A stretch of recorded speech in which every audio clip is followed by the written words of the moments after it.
The NBA trade deadline has finally passed, and the Bucks more active this year than they were last year. Camille and I dig into the moves and what the new pieces mean for the Bucks coming up after this on Locked On Bucks.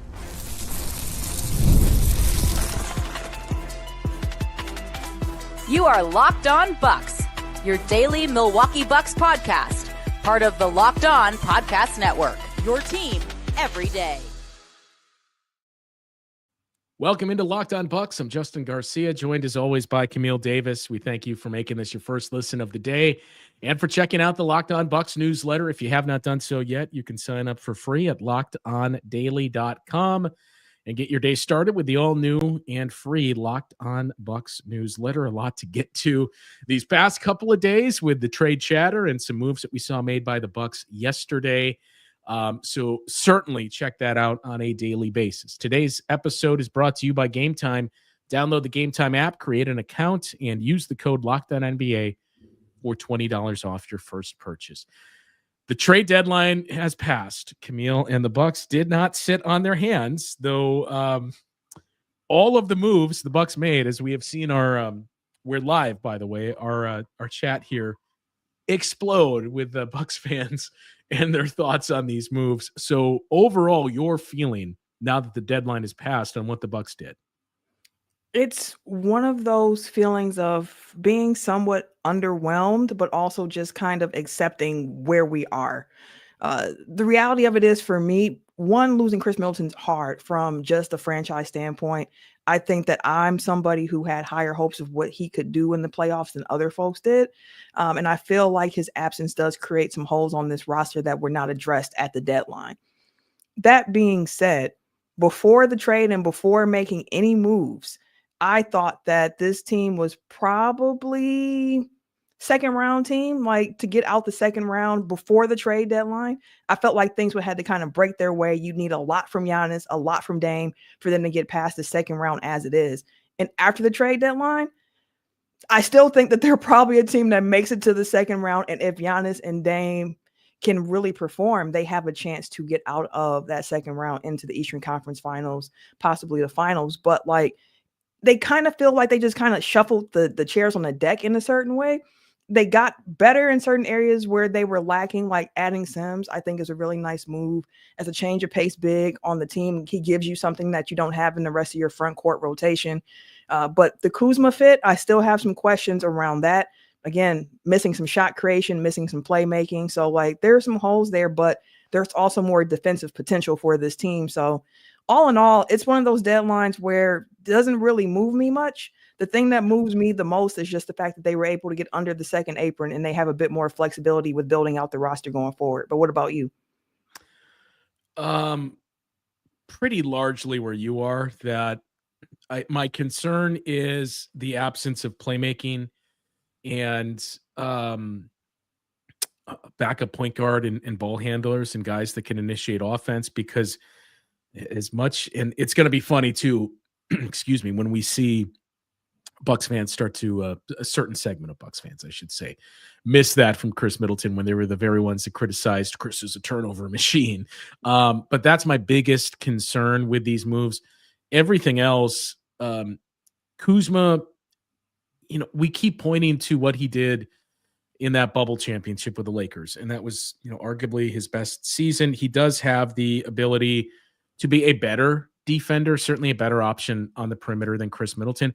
I'm torn on where he actually slots in. I was talking about this with a few other people, and it seems to be kind of split of, well, do you view him as a 4? Because that's kind of where I am. Or do you view him as a wing guy that can be a 3/4? So I guess that's a question that we'll see answered here momentarily once Kuzma officially becomes a member of the Bucks. Is that's the other kind of wrinkle. We're still waiting for this to become official. I'm assuming that's just because it took on additional legs on what was Wednesday night with the inclusion of Jericho Sims, Patrick Baldwin Jr., excuse me, as we learned right near the deadline, moving to the Spurs. So I'm guessing it hasn't become official because this is going to morph into like a 4 or 5 team deal that all those are a part of. But that's my biggest question, is where does Kyle Kuzma slot in with this group? The rest of it, Jericho Sims I have no complaints with that. I mean, it's worth taking a flyer to see, is there something here that you can develop? What I would caution, there's two big takeaways to caution here, Camille, not to get up here and on the podium and preach, but Jericho Sims, the Knicks basically did him a solid. And you typically don't do that with a guy that you think is going to come back to haunt you. Number one, not to say that he can't, but also I've seen so much of like, we got a poor man's Daniel Gafford. That'd be fantastic. Jericho Sims is not the same player as Daniel Gafford. He is extremely athletic. He's a very good offensive rebounder in the 90th percentile. His offense is entirely rim rolling. And I just wonder how many minutes per game you can play him with this group, because if that's the extent of his offense, it's a tricky fit to play alongside Giannis. Again, not saying this isn't a move that isn't worth it, because they need some depth at center. As we've seen this past week, they need some depth overall in the front court. And it is an intriguing option to add there, especially a young guy on a decent contract. I know he's an unrestricted free agent, but he's making $2 million this year. So that I'm intrigued to see. But the other big piece is, and this is always difficult for me too, because I feel like when I have to say, look, let's calm down here, it sounds as if I'm being anti-Bucks, which is not the case, but we all need to cool it on the AJ Johnson talk. Like, how can you, that's the exact type of move the Wizards need to make to take a lottery pick. And you go all the way back to the summer too, when let's not forget how many people criticized that move among Bucks fans of, why wouldn't you draft somebody that's ready to play right now and contribute to this team, which was a fair argument. But I suppose in hindsight, Camille, if they did that, he's not a part of that trade with the Wizards, I don't think. Like, the Wizards, part of it was, we want first round picks. We want another one of those. And we're willing to view AJ Johnson as one of those because of how raw he is at 20 years old and still has a lot of work to put in, a long way to go. But fine, if you're not willing to break apart your 2031 into multiple firsts, we'll take this as one of those firsts. So I'm not saying he won't develop into a good player down the road, but I think we got a long ways to go to get there. And just seeing the amount of discourse too of how great he looked against the Oklahoma City Thunder. Like, guys, he was 5 of 12. He showed you flashes, not sustainable flashes. He showed you some flashes, and it's fair to say he's a ways away for everything we mentioned. But this is not like the Bucks just traded a bona fide superstar in the making. And that's what it seems like we keep hearing with this trade. The disappointing part for me of AJ Johnson being included in that deal, one, I was surprised that the Bucks drafted him in the first place, because I thought that would be a draft pick that they used to move to get a more ready player that could contribute quicker than what AJ Johnson could do, since as he got drafted, we learned him and Tyler Smith were on a development plan of like, hey, we're going to draft these guys to be able to work with them and try to develop them and see if they can become what we think they can based on what they flashed. But again, they weren't going to be able to contribute this year. AJ Johnson was not someone who was going to be able to contribute this year. The thing that I keep thinking of is I think about the trade that brought Khris Middleton to Milwaukee, the Brandon Jennings, Brandon Knight trade. And Middleton was the guy who was kind of thrown in of like, the Bucks insist like, hey, we want Middleton in this trade. Guy coming out the G League, didn't have a strong rookie year, but the Bucks saw something in him that they wanted. I think it's ironic that if AJ Green does become somebody, and it's quite possible he does, it's quite possible he doesn't. We see a lot of guys with tools who never are able to put together at NBA level, but I find it ironic if in years down the line we look at that trade and it's like, it's ironic. AJ Johnson was the guy the Wizards were adamant about getting in the Khris Middleton trade, and he turned out to be like the quote-unquote Khris Middleton going forward of somebody who developed into a guy who ended up being a stalwart part of a championship contending team. So I can understand the angst around like, hey, we had a developmental guy. We saw the flashes. I want to keep him, but that doesn't always pan out. And the Bucks didn't have a lot of first-round assets. So AJ Johnson was really like, here's another first on top of this for us to get off of this Khris Middleton contract and bring back Kuz. For me, the biggest, I still go back to just, it's a lot of hoping around what Kyle Kuzma can do. And it's based on some things I haven't seen on the floor. So I got some questions about Kuzma's fit, but the trade did allow us to get under that second apron, which does allow more roster flexibility for this team, which I do think is important. It's just, man, I've said it before, but man, Khris being traded to the Wizards, it still just feels off. It feels wrong. Like that's the way that this ended. Yeah, I mean, I think the tough part, and we've all had this conversation for the last 2 days now.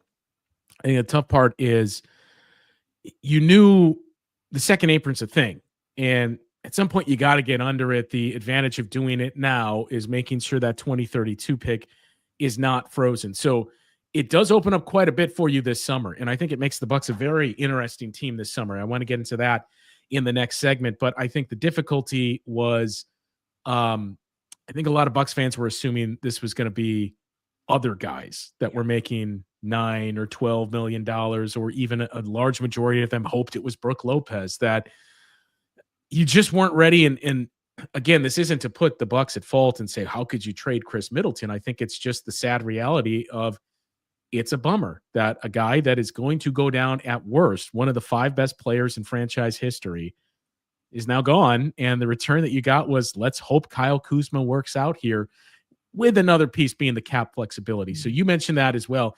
I think that's the most important thing to view. And again, it's a difficult proposition for a team with Giannis and Damian Lillard, where you're not necessarily kicking the can down the road, but the bigger impacts of this trade, I feel like, are going to come in the summertime. So we'll get into that conversation and the rest of the particulars. Again, we really just mentioned AJ Johnson and Kyle Kuzma so far. Haven't really talked about the Kyle Kuzma fit. There were some other names coming to the Bucks as well, in the form of Jericho Sims and Kevin Porter Jr., the last parts of the deadline deals for the Milwaukee Bucks. I know you have a lot of thoughts on that one, Camille. So we'll get to all of that and set the table here for what the summer means for the Bucks and the spot they're currently in now, cap-wise, with these moves, coming up after the break here on Locked On Bucks. Well, this next segment of Locked On Bucks is brought to you by Robinhood. With Robinhood Gold, you can now enjoy the VIP treatment, receiving a 3% IRA match on retirement contributions. The privileges of the very privileged are no longer exclusive. With Robinhood Gold, your annual IRA contributions are boosted by 3%, plus you also get 4% APY on your cash in non-retirement accounts. That's over 8 times the national savings average. The perks of the high net worth are now available for any net worth. The new gold standard is here with Robinhood Gold. To receive your 3% boost on annual IRA contributions, sign up at robinhood.com/gold. Investing involves risk, rate subject to change. 3% match requires Robinhood Gold at $5 a month for 1 year from first match. Must keep funds in IRA for 5 years. Go to robinhood.com/boost. Over 8 times the national average savings account interest rate claim is based on data from the FDIC as of November 18th, 2024. Robinhood Financial LLC, member SIPC. Gold membership is offered by Robinhood Gold LLC. All right, I do want to get to the cap implications here for the Bucks, but these comments are wild. Boy, they squabble. They listen to that Kendrick Lamar. They squabble up. And by the way, I saw somebody pointed out too. Yes, very sad that our boy Hugo Besson is in the Jericho Sims trade and no longer here as well. But Jericho Sims, we touched on a little bit. Again, I don't have a problem with that. I'm optimistic to see what he brings and what he can get with, I don't want to say extended time, because we just kind of outlined how many minutes can you play him when Giannis is out there, but it at least gives you another body to throw out there and gives you some things that Brook Lopez is not. So that was much needed.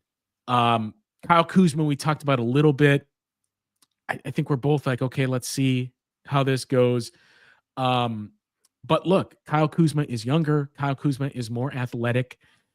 The shooting and playmaking, no, it's not what Khris Middleton brought to the team, but you had some other areas that you needed to offset. And I think that's the big gamble. And plus that contract is a value contract for the Bucks, which kind of brings us into the summertime discussion. So all these moves get you under the second apron. And I had said for the last few weeks, look, if nothing else, I expect the Bucks to do something to get under the second apron. My fear was it was going to have to be a Phoenix type move where that 2031 and how valuable it is gets broken into other first round picks. So you can say, well, we're not going to attach that pick to one of these contracts just to get under that apron, but we'll take a lesser first and attach it, or we'll take, if we can get, firsts and seconds, we'll take some seconds and attach it to get under that. You didn't have to do that. So as we stand now, I believe they're about $2.6 million under the second apron with all these moves that they've made. And that means you can instantly upgrade Ryan Rollins into a standard contract. He becomes playable then for the postseason, which is a big piece, but also you don't have to worry about another team poaching him in the offseason as a restricted free agent. But just the overall cap situation for the Bucks, Camille, if we look at next season with 9 players under contract or expected to be under contract. And actually, I'm going to count this up while you start talking to make sure this is correct. With those 9, their salary figure is $166 million. The tax level is $187 million. And the second apron level is $207 million. It's $195 for the first apron. By the way, the Bucks are hard capped at the second apron this year. So that's any other dreams that Bucks fans had. You saw the name of Cam Johnson. I would have loved that. And that's a pick I would have said, here, take the 2031 first round pick. But because of his money and the contracts that you had left on your team, there was no path really to getting Cam Johnson because of the bonuses that he had and the fact that you are hard capped at the second apron now. But that changes this summer with the money that you shed in this deal. Again, opening up that 2032 first round pick. You kept your 2031 first round pick, and you brought in a value contract in Kyle Kuzma that's $21 million next season. Bobby Portis is a free agent next year. And I did think once you acquired Kyle Kuzma, because as I said, I kind of view him as a 4. I wondered what that meant for Bobby Portis at the deadline, not just for that reason, but because Bobby Portis's contract is $12.5 million. For all the flaws that a lot of Bucks fans will be quick to point out about Bobby Portis, that is a great value contract for what he gives you. That was a very positive asset that the Bucks have. I expect Bobby Portis to get a big raise this summer, whether that's with the Bucks or another team. He's probably looking at twice an annual average of money as he's getting paid right now. So that's something, who knows if Bobby Portis is going to get that money from the Bucks, or if it's elsewhere. You at least have Kyle Kuzma that can step in there and take that spot of your third big and a guy that's your forward off the bench if that's the case. And that in turn would give you even more financial flexibility this summer. It could. And I can. You're not optimistic. No, it's just that. So with this team and how it's constructed, like I've said it before, the thing that we hear Giannis say is like, hey, I just want to compete for championships. As long as we have a team that I feel can compete for championships, I'm here. I'm down for Milwaukee. I want to try to win. And having the financial flexibility helps you build a roster to be able to do that. And I think for me, it's just, again, it's a lot of different emotions from this trade deadline, but it's a thing of trying to connect the fact that, okay, this is something that should help you in the future, but like, how is it helping you in this moment right now? Did you get better at this trade deadline? And I cannot say the answer is definitively yes, that the Bucks have gotten better. I don't think they've gotten considerably worse either. It's different. And they're hoping on a lot of things to happen for it to all be worth it. And that's the part I have trouble connecting of, like, we're hoping of a lot right now when it comes to Kuz's fit. I had a conversation with Brandon Scott over at Locked On Wizards about Kuz's fit. And he said that he believes that, like, from watching Kuz, like, he can play the 3 or the 4. He can do it. For me, again, the shooting part of it, the hope, which is a lot of hope around Kyle Kuzma, is that he will be able to knock shots down at a higher clip, getting better looks. But it's hard for me to be like, man, I'm so happy about the financial part of it when I'm looking at what the product on the court for this season is going to be. But I do like the roster spot that was cleared up along the way. I do like the fact that means that we can convert Ryan Rollins. I did see a comment come through of asking if Rollins is converted, do they still have a slot for a buyout guy? And no, they wouldn't at that time. They'd have to clear another roster spot to be in the buyout market. So like, I like that aspect of it. I like that they did not get rid of their 2031 draft pick thinking about future, but it's just, it's different. It's like they shuffled the deck of chairs on the deck and it's like, it's different, but I'm not sure if it's better.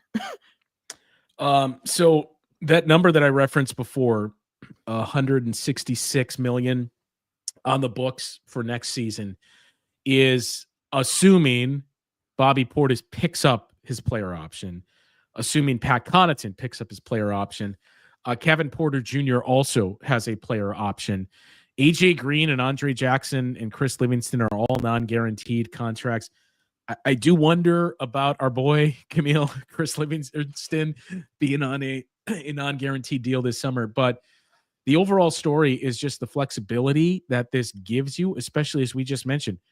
Bobby Portis, I expect him to decline the player option because he is in line for a raise, and it gives you the flexibility to retain him. So you're in a much better spot. As you mentioned, you get to keep the 2031 pick.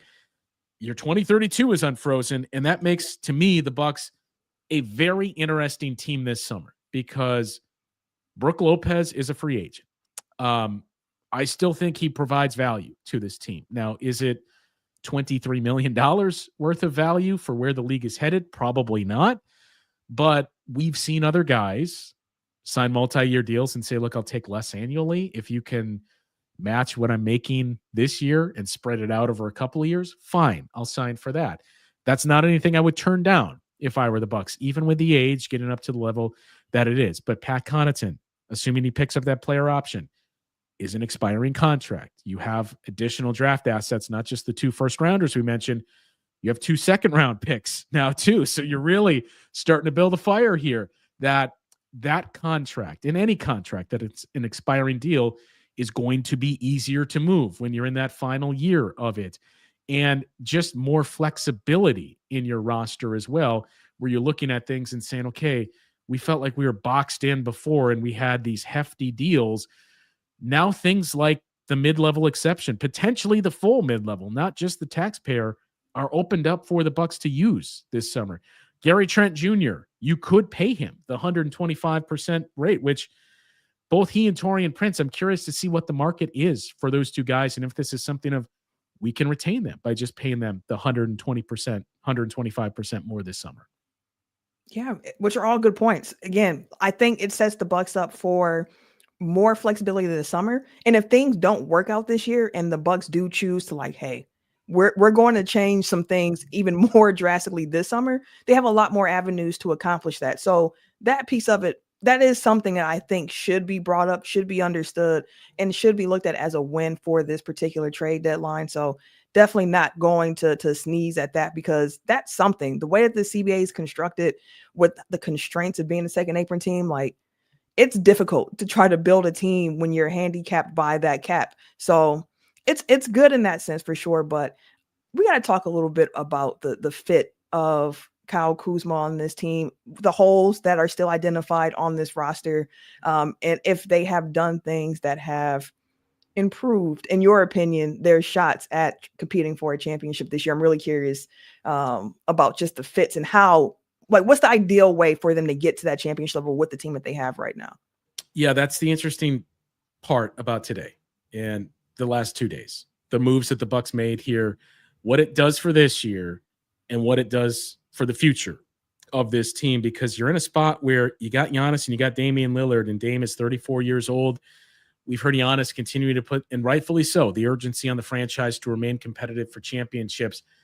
I'm not going to say the Bucks are punting this year, but did you make any significant upgrades for this year to help you? That remains to be seen, and I think that's the million-dollar question for where this roster currently sits, especially Giannis and Damian Lillard. So we'll get into that discussion coming up after the break here on Locked On Bucks.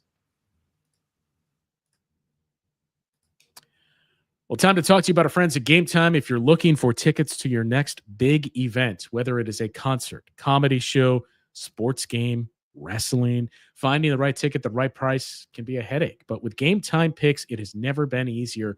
And we're going to tell you how it works. With Game Time Picks, the app does all the hard work for you. It curates the best deals so you don't have to waste time searching through endless ticket listings. I have been using Game Time Picks for a while now. I love the curated deals. It makes it simpler to find great tickets at a great price. No more sifting through all the countless options that you have out there on the ticket market. Grab a super deal for a prime seat. You won't believe the value that you get there. It is truly a steal. If you're in a venue you're not familiar with, you can get a panoramic view from your seat. Even before you buy those tickets, you can see exactly what your seat is going to look like at that venue in the future. And again, getting your deals rated to find the absolute best deal for your seats. I use that to pick up some tickets to see Goose later on tonight at the Pabst Theater. The best part, you're covered with Game Time's lowest price guarantee. If you find a better deal elsewhere, they'll refund you 110% of the difference. Plus, your tickets are guaranteed to be delivered on time with easy cancellation options if something comes up. Take the guesswork out of buying tickets with Game Time. Download the Game Time app, create an account, and use the code LOCKEDONNBA for $20 off your first purchase. Terms apply. Again, create an account and redeem the code LOCKEDONNBA for $20 off your first purchase. Download Game Time today. Last-minute tickets, lowest prices guaranteed. All right, so did the Bucks get better? I guess is the question that we have to look at. They put themselves in a better spot this summer. There is no doubt about that. But as this roster is currently constructed, so let's just look through. You still have Damian Lillard. You still have Giannis. You still got Brook Lopez, to the chagrin of many. You still have Pat Connaughton and Bobby Portis. Same theory there. But the starting lineup is probably unchanged. I mean, do you think Kuzma is your starting three after this trade? Probably, I do. And again, we're recording this live. We have a lot of people in the chat right now. I'm never somebody who tells somebody how to fan. But if you're a fan of the Milwaukee Bucks, you're going to have strong opinions and strong feelings about the moves they make. That's natural. That's why you're a fan. Fanatic. That's what it's short for. Two of the players for sure. Yeah, like you're going to have an opinion on it. But now that the guys who are in the uniform are in the uniform, like it's in our best interest for them to be better than what we expected.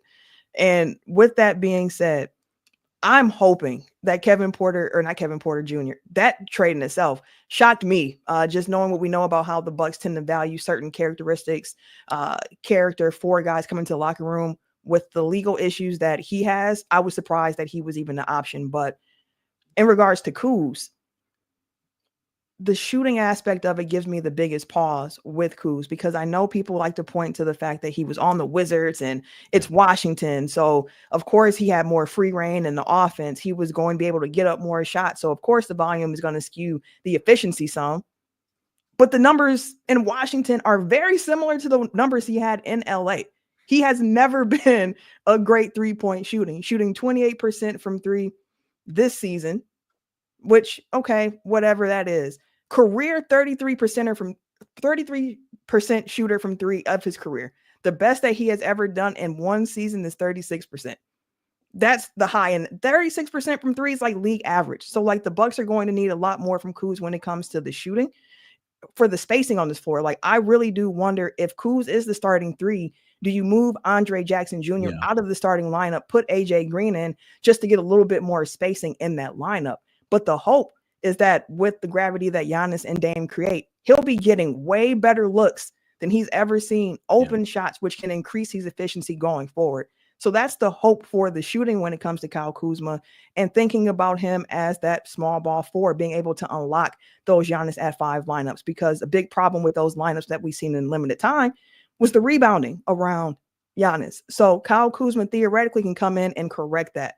He's more athletic. He's going to move better on defense than what Khris was able to do. The cutting aspect of it. Like there are things about Kuz's game as a third option that I think could really work. But I haven't seen him do these things that I need him to do consistently throughout his career. So that's why I have pause. I don't think it's improbable. I understand the why behind you, why you would take that chance. But I just have to see it from Kuz going forward. I really like the Sims pickup. I think he gives a nice change of pace in the front court for the bigs. He gives you a rim roller, somebody who's versatile, can move his feet defensively. I don't think he's someone who's going to pick up a lot of minutes, but like we mentioned in this show already, the front court depth can be very, very thin, and being able to throw different punches for different matchups, I think is really, really important. So I like the Sims pickup. So again, like if everything works out well, like, yeah, there's a chance that this team can make some noise, but ultimately the Milwaukee Bucks are going to go as far as Giannis and Dame can carry them. And that's what it's going to come down to. Can those two be the best players in the series? So a couple of things I want to get to that you touched on there.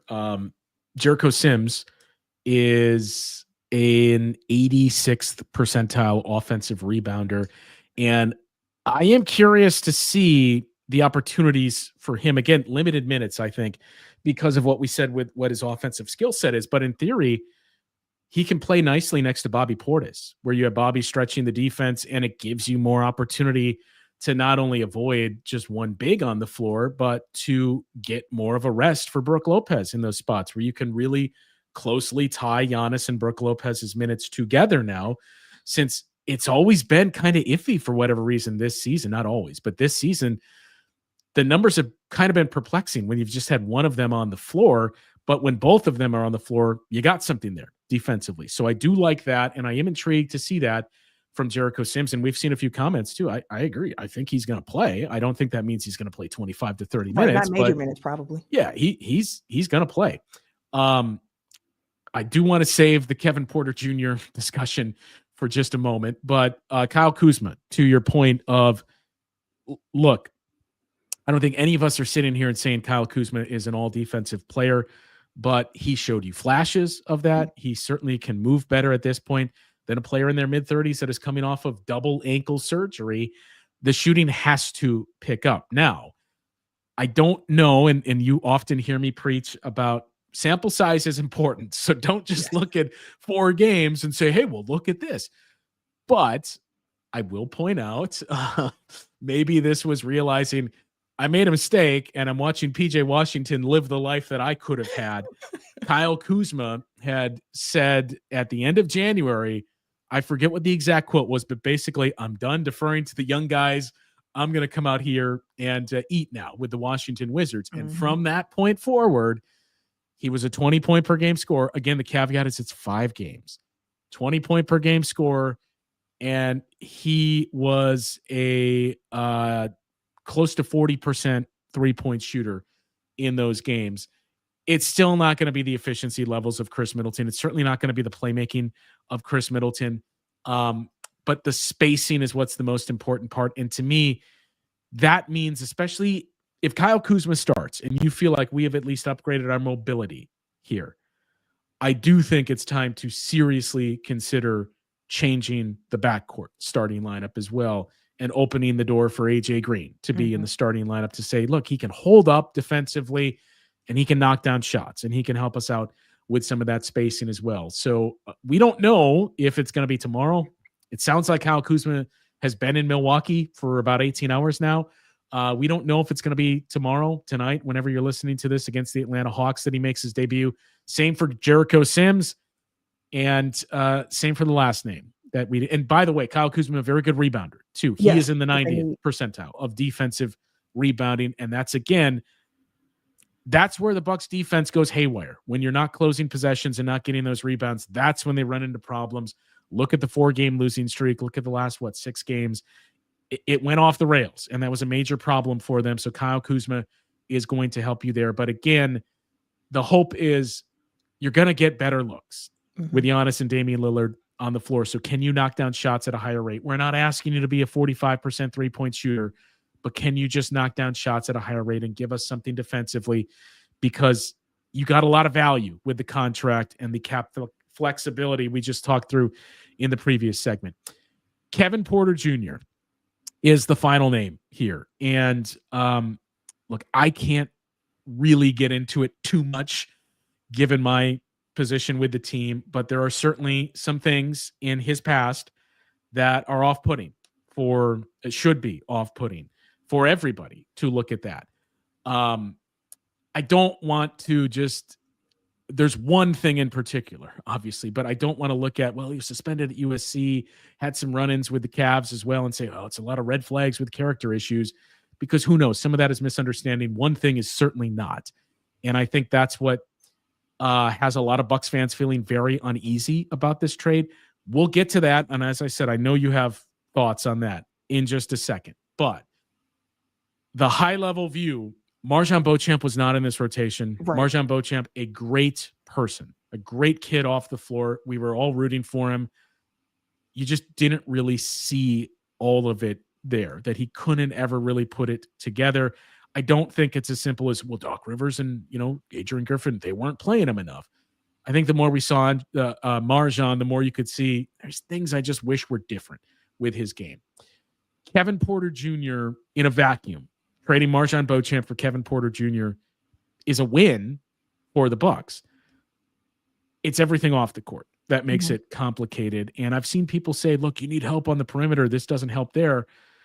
Sure. But the other thing is the Bucks need some help at point guard. And these trades haven't become official yet, but we're all assuming you're going to upgrade Ryan Rollins to a standard contract. Frankly, they'd be crazy not to, because I think he has 9 games left on that two-way deal. But there is still concern with Ryan Rollins, as much as he has shown you, as much as we love him, and he's really progressed and made the most of the opportunities he's had this season. I was always curious to see if DeLon Wright would actually be moved, because he is insurance for Ryan Rollins. If, he hits a wall and doesn't play with the same efficiencies that he had, maybe takes a little bit of a step backward in the back half of the season. And more importantly, what if that shoulder becomes an issue? Like, that's something to be cognizant of. It is. I'm not saying Kevin Porter Jr. is a great point guard. He's a combo guard. He can run some offense. So it also gives you some help there in the short term for the Bucks. But the rest of it is complicated, so I'll turn it over to you for that. I think complicated is a perfect word to understatement too. Probably. It is like Kevin Porter Jr. is still under league investigation for that incident with his ex-girlfriend. And that's been the case since he came back into the league last year. So that is something that is going on around him. Yes, you hope that people change. You hope that they grow from situations that they've been in. But it's still just an active case going on with him. And in regards to his on-court fit, I had a quick conversation with Dime, host of Locked On Clippers, just like, hey, what can you expect from Kevin Porter Jr. on the court? And his response was that KPJ is a ball pounder. He's somebody who can dribble the air out the ball. In his opinion, he thinks that he's somebody who thinks he's better than what he actually is, but that he has been a better defender than what he thought that he could be. Like, he can have some really hot scoring games, but there are times where he can kind of hijack the offense and go that way. So that was the perspective that I got from our Locked On Clippers host about Kevin Porter Jr., who's been able to watch him a bit longer. But again, to your point about who he was traded for, MarJon, if you're looking at the on-court aspect of it, you traded a guy who wasn't in your rotation for a guy who might be able to serve in a backup point guard role for you. So there is that to it. I was surprised to see it. And I think he has this year, another year left on his contract. The player option, I think, is next year or one more year left on his contract. So we'll see how it goes. I would love to see that he is somebody who's, turned his life around. He's on a better path, because that's the hope for everybody, that you keep on being better. But we'll see about the on-court fit as well. He's also a very good rebounder for his position and has pretty good hands as well. Not that he's a great defender, but he's got long wingspan. He's got long reach, I should say, big wingspan, similar to Ryan Rollins. Ryan has a near 7 foot. I think KPJ's is about 6'10". So there's those intangibles, but the ball pounding is the interesting part. And look, frankly, I've seen a lot of people point it out in the comments too. I'm inclined to believe that's the role, that it's break in case of emergency guard, or here it's, game number 3 in 5 days. Let's throw him some minutes. That's the perfect spot for him, when you can come in and just get volume shots every once in a while and do something on offense. Bucks have seen that firsthand when he had a 50-point game against them a couple of years ago. And also, he returns home as that was the Tony Snell deal, I believe, that the Bucks traded Tony Snell and the pick that became Kevin Porter Jr. to the Pistons. So we've seen a lot of these moves in the past of, oh yeah, the Bucks actually drafted that guy way back when. But yes, it's extremely complicated with Kevin Porter Jr. So I understand why there's going to be a handful of Bucks fans that are automatically out on him. That's the prerogative. And we don't know what the role is even going to be, if this is just all right, let's see if we got something here, if we need something. Because the hope is it's Dame and Ryan Rollins. But the larger point from all of this is, look, the reality is the Bucks are going to go as far as their health and Giannis and Dame take them. So it's all about having the right role players around them. Somebody on my radio show last night had proposed, I think it's a good thing, as much as I appreciated and loved Khris Middleton, to not have him there, because the big three notion, it's dead in the NBA, and it's not three guys, it's two at the most. I'd rather have those two as the drivers of the offense and then just playing within the flow and having role players take up the rest. Camille, after looking at the moves at the deadline, there's no way around it. That's what the Bucks are going with. Yeah, I wouldn't say that the Bucks have a big three with Kyle Kuzma. It's a duo. It's Dame and it's Giannis, and it's some guys around them who are going to have to play some really important roles around what they can do. And that's fine. That is fine, because, again, that's how I saw this team already, where Khris, we considered him part of the big three with what he has done in franchise history, with the way he was getting paid, and what we've seen him do in the past. But Giannis and Dame alone, if that duo can perform at a very high level, there aren't many series going into them when I'm going to say that other player is better than Giannis. Most series we should have the best player, and that in itself, you have the best player in the Eastern Conference, right? Like, it's going to carry you already to a certain degree. So like, this is now a team with a duo that is Giannis and Dame, and they have role players around those two who are trying to be able to play the defense, get the rebounding, and fill in the gaps, knock down open shots when they get them, and go forward from there. As we wrap here, one name that I am rather intrigued by is, and again, I expect the Bucks to be very busy this summer, given the newfound flexibility that they have. They could have things like the full mid-level exception at their full disposal. Now that hard caps you at the first apron. We just went through the numbers before. They were, as of this moment, assuming that Bobby Portis picks up the player option, they are about $21 million under the first apron. Actually, they're about $29 million under the first apron. So in theory, you could still, if that's the case, use the full mid-level exception and then round out the rest of the group that you would need with just veteran minimum deals, or you retain guys like a Gary Trent Jr. and Taurean Prince, and you give them the 125% raise. Same thing too. So they're going to be interesting. They're going to have a lot at their disposal to work with this summer. But I do wonder about a guy that signed an extension just south of us that was trade eligible because he didn't get a raise on that extension that he signed. But Lonzo Ball, we heard from Casey Johnson too. The Bucks were even kicking the tires on that, and Lonzo agreed to that extension. But that is a extremely palatable contract that, $10 million a year, basically, that he's getting on that. I wonder if they revisit those talks in the summer when the Bucks have even more to work with to bring him here. It's quite possible. And if he continues to play as he has been this season, with that knee holding up, with the experimental procedure that he had just to be able to get back on the court, I mean, his story in of itself is impressive. And I was happy for him to get paid this offseason. Confused as to why Chicago was keeping him in the process, because does Chicago know how to rebuild? But we're not talking about the Bulls. But this summer, Lonzo is definitely a name that I will be keeping a close eye on, because he has size for his position, the defense, the shooting, the playmaking. I would definitely take that shot, especially on a contract that's $10 million a year. So as we wrap here, Camille, it's not even polarizing. It seems like it is overly negative among Bucks fans of, wait, what? This is all we did, kind of similar to last year where it was, well, just Pat Beverly. Okay. I mean, yeah, I'd rather have Pat Beverly than campaign, but okay, that's it. It seems like even more of that, but to heightened levels this season of disappointment, I would say, is the overall vibe that, look, I know social media and YouTube chats are not the way that everybody feels, but that's the sense I'm getting here from this deadline for the Bucks.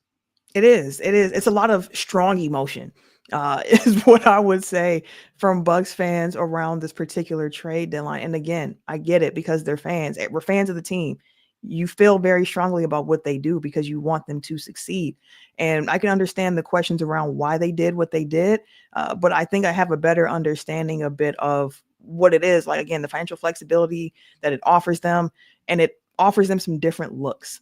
Like, for me personally, I don't think that they did as bad as some people are saying that they did, nor do I think that they did as good as other people have done or said that they did. Like, Giannis and Dame, y'all gonna carry, and we're going to see if these guys around you can figure it out. And it's really just that simple for me, looking at how this team is constructed. So for me, I'm just going to get ready for this next half of the season with the guys that we're going to have in Bucks jerseys.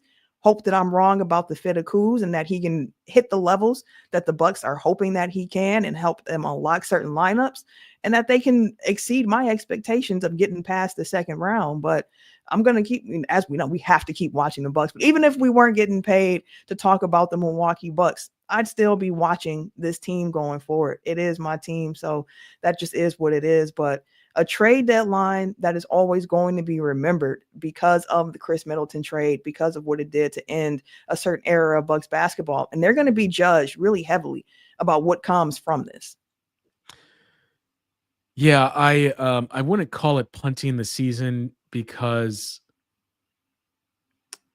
you still have Giannis and Dame on your roster. And again, it heightens the importance on those two staying healthy and being at peak levels of Giannis and Dame in the postseason. But if you get that, I think we all feel like the Bucks at least have a puncher's chance in just about any series.